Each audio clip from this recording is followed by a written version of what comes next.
যায়, ঘরের মধ্যে আলমারি যা কিছু আছিল সব কিছু খুলে খুলে দেখলো কোনো টাকা ঘরের মধ্যে আছে কিনা, কোনো টাকা নাই। যখন আল্লাহর দিকে আলমারির দিকে ছাইয়া দেখে ওনার একটি ভালো একটি জামা ছিল, যে জামাটা পরে পরে উনি বেড়াতে যাইতো, ভালো কোনো অনুষ্ঠানে যাইতো, ভালো কোনো পরিবেশের মধ্যে উনি জামাটা পরিধান করে যাইতেন। ওই আল্লাহর বান্দা ওই নতুন জামাটি হাতে নিয়া বাজারের দিকে রওনা হয়ে যায়, দৌড়ে বাজারের দিকে যায় আর বলে, কে আছো তোমরা? আমার এই জামাটি আমি বিক্রি করে দিব, এই জামাটি আমি বিক্রি করে দিব। আমার এই জামাটি কে নিবা, কে নিবা? আমার এই জামাটি বিক্রি করে দেব। বাজারের অনেক মানুষ ডাক দিয়ে বলে, ভাই আপনি তো একজন অসহায় গরিব মানুষ, আপনার ভালো কোনো কাপড় নাই, একটি মাত্র ভালো জামা, যে জামাটা পরে আপনি বেড়াতে যান, ভালো কোনো অনুষ্ঠানে যান, আর আজকে আপনি সেই জামাটি বিক্রি করে দিবেন কেন? কেন কি আপনার এত সমস্যা? ওই আল্লাহর বান্দা ডাক দিয়ে বলে, ভাই আমাকে সব প্রশ্ন করবেন না, কারণ ওই বাজারের মধ্যে আমার আল্লাহর একটি কিতাব শুনেছি আল কোরআন নামে একটি কোরআন কিতাব বাজারে নিয়ে আসছে, এই কিতাবটা আমি ক্রয় করব, যার কারণে আমার কাছে 2 টাকা আছে, 1 টাকা আমার কাছে নাই, আমার একটি টাকার প্রয়োজন।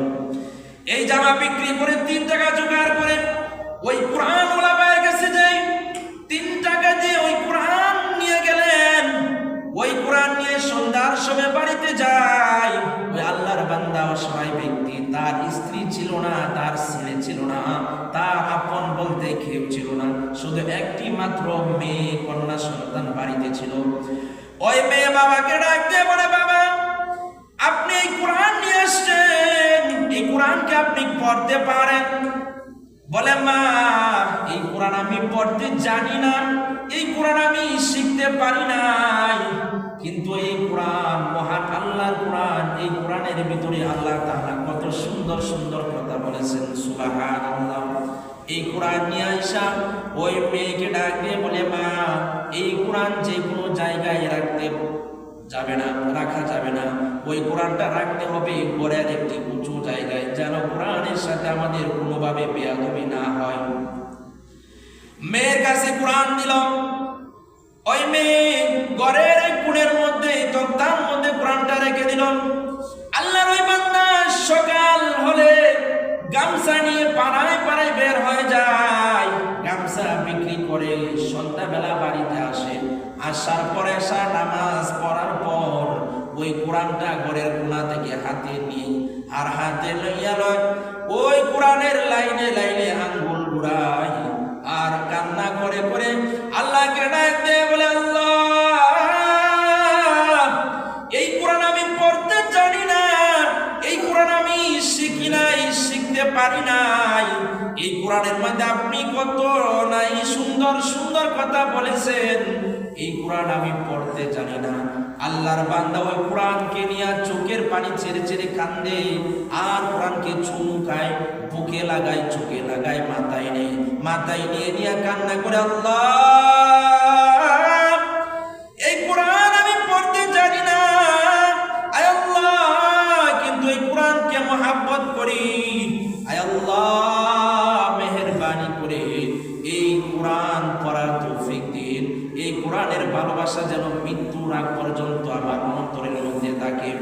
এমনি ভাবে আল্লাহর বান্দা প্রত্যেক দিন আইসা এশারের নামাজ পড় কোরআন হাতে নিয়ে হাত দিয়ে আঙ্গুল দিয়ে লাইনে লাইনে আঙ্গুল ঘোরায় আর আল্লাহর কাছে কান্নাকাটি করে দোয়া করে। এমনই ভাবে হঠাৎ একদিন ওই আল্লাহর বান্দা দুনিয়া থেকে বিদায় হয়ে গেছেন। আল্লাহর বান্দা দুনিয়া থেকে বিদায় হওয়ার সাথে সাথে মেয়েটা কান্না করতেছে। রাতের বেলায় বাবা মারা গেছে, মা নাই, মেয়েটার মা নাই, ভাই নাই, আপন বলতে কেউ নাই। সকালবেলা যখন পাড়াপড়শি আইসা দেখে, মা তুমি কান্না করো কেন? বলে, ও এলাকার মানুষ, আমার মা নাই, আমার ভাই নাই, আমার আপন বলতে কেউ নাই।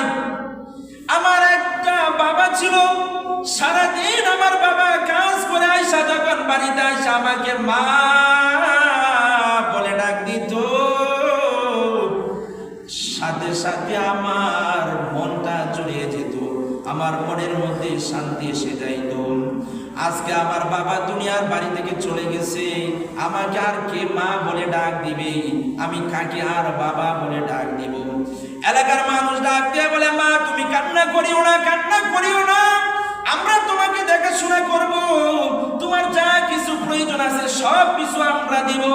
মেয়েটা ডাক দিয়ে বলে, এলাকার মানুষ, আমার আব্বা মারা গেছে, এখন আমার আব্বাকে দাফন কাফনের ব্যবস্থা করেন, জানাজার ব্যবস্থা করেন। এলাকার মানুষ ওই ব্যক্তিকে গোসল দিয়ে জানাজা পড়ার জন্য নিয়ে যায়, কিন্তু ওই এলাকার মধ্যে জানাজা যে পড়াবে এমন কোনো ব্যক্তি নাই। লোকেরা সবাই হায়দাস পেরেশান, কে জানাজার নামাজ পড়াবে? আল্লাহর বান্দাকে গোসল দেওয়ার পর 3 রাস্তার মোড়ে চলে যায়, বলে ওই রাস্তার মোড়ে গেলে রাস্তা দিয়ে অনেক মানুষ যাতায়াত করে চলাচল করে, হতে পারে এমন কোনো আল্লাহর বান্দা যদি হয় ওই গরিব অসহায় লোকটির জানাজার নামাজ পড়াতে পারবে।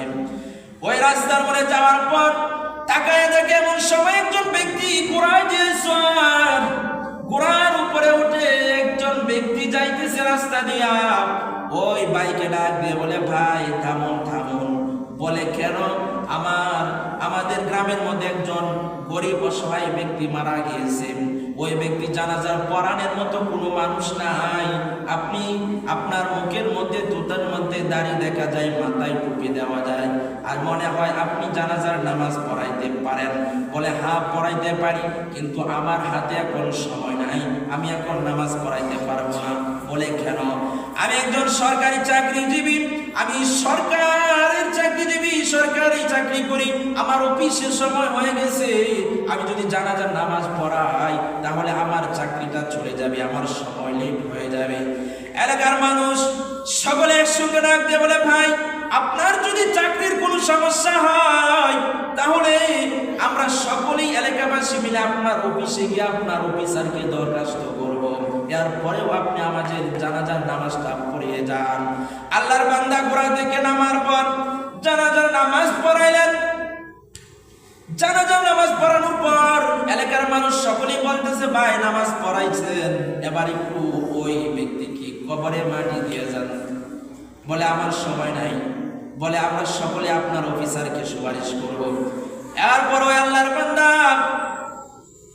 ওই মৃত ব্যক্তিকে, অসহায় মানুষ, আল্লাহওয়ালা মানুষকে যখন কবরের মাটি দেওয়া হয়ে গেল, মাটি দেওয়ার পর ওই বান্দা আমার ঘোড়ায় উঠে, তখন এলাকার মানুষ ডাক দিয়ে বলে, ওগো ভাই আপনি সরকারি চাকরি করেন, কোন ডিপার্টমেন্টে চাকরি করেন এটা তো বললেন না। বলে, আমি সরকারি পুলিশ ডিপার্টমেন্টে চাকরি করি। আল্লাহু আকবার। এই ভাই পুলিশের চাকরি করেন। যখন মাটি দেওয়ার পর, জানাজার পর মাটি দেওয়া শেষ হয়ে গেল, ওই আল্লাহর বান্দা পুলিশ তার অফিসের দিকে রওনা হয়ে যায়।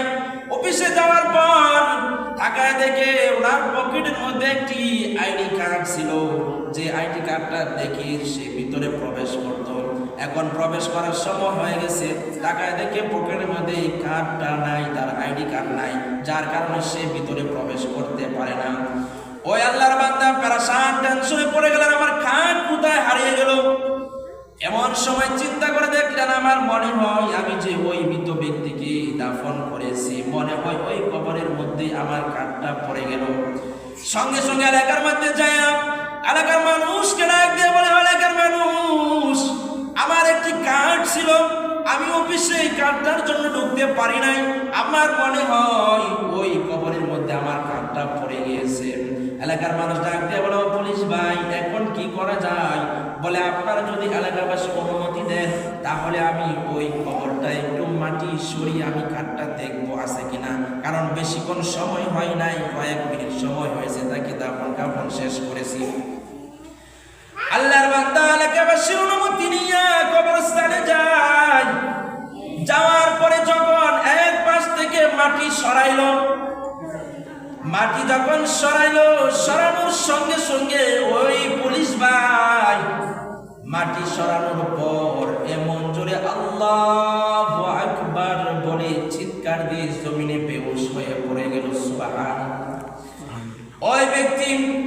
যখন বেহুশ হয়ে জমিনের মধ্যে পড়ে যায়, এলাকার মানুষ সকলে তাকে পানি দিয়ে সুস্থ করে।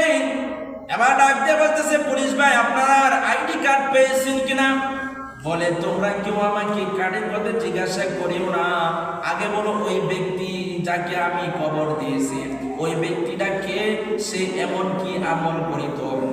ওই এলাকার মানুষ ডাকতে বলে, ভাই আমরা তো জানি না, আমরা জানি উনি একজন অসহায় মানুষ, গরিব মানুষ, সারাদিন গামছা বিক্রি করিত আর রাতের বেলা বাসায় আসতো। উনার আপন বলতে কেউ নাই, স্ত্রী নাই, ছেলে নাই, উনার একটি মাত্র কন্যা সন্তান।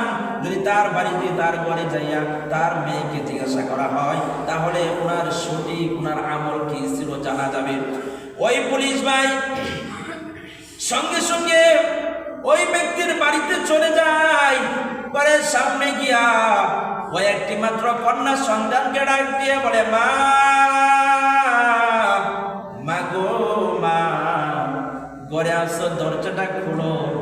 মেয়েটা এমন সময় ডাক দিয়ে বলে, এই আপনি কে? আপনি আমাকে এত সুন্দর মা বলে ডাক দিয়েছেন? আমার বাবা দুনিয়া থেকে চলে গিয়েছে। আমার বাবা যখন কাজ করে বাসায় আসতো আমাকে কিভাবে মা মা বলে ডাক দিত, আমার অন্তরটা জুড়ে যেত। আপনি কে বলেন?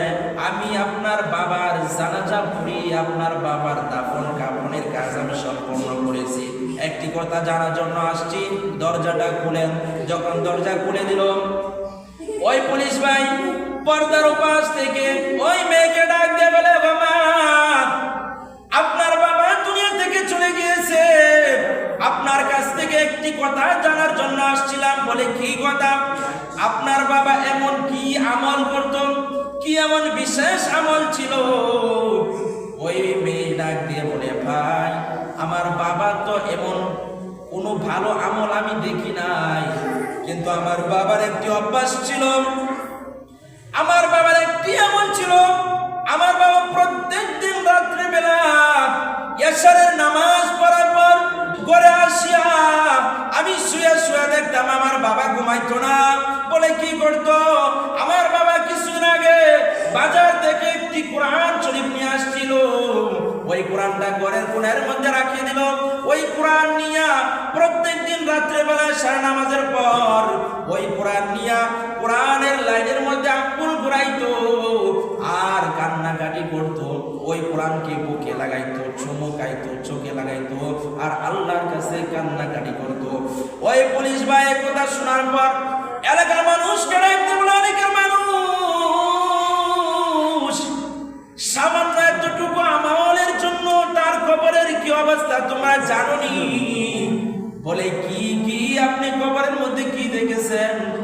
ওই পুলিশ ভাই ডাক দিয়া বলে, আমি যখন কবরের মাটি সরাইলাম আমি তাকায় দেখি ওই ব্যক্তির কবর থেকে এমন সুঘ্রাণ আসতেছে, এই ব্যক্তির কবরটা প্রশস্ত হয়ে গিয়েছে, ওই ব্যক্তির কবরের মধ্যে ফুলের বিছানা। সুবহানাল্লাহ, ওই ব্যক্তির কবরের মধ্যে ফুলের বিছানা, এত সুন্দর সুঘ্রাণ আসতেছে, এত সুন্দর বিছানা আমি দুনিয়াতে কোনোদিন দেখি না।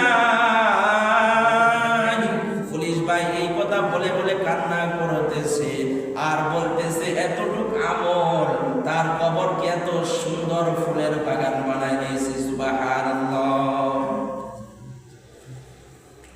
তাহলে ওই কোরআন, এই কোরআনের সাথে যদি আপনি আমি সম্পর্ক গড়ে উঠাইতে পারি তাহলে আমাদের কবরকে জান্নাতের বাগান আল্লাহ তাআলা বানাইতে পারেন কিনা বলেন? পারেন। এই কোরআন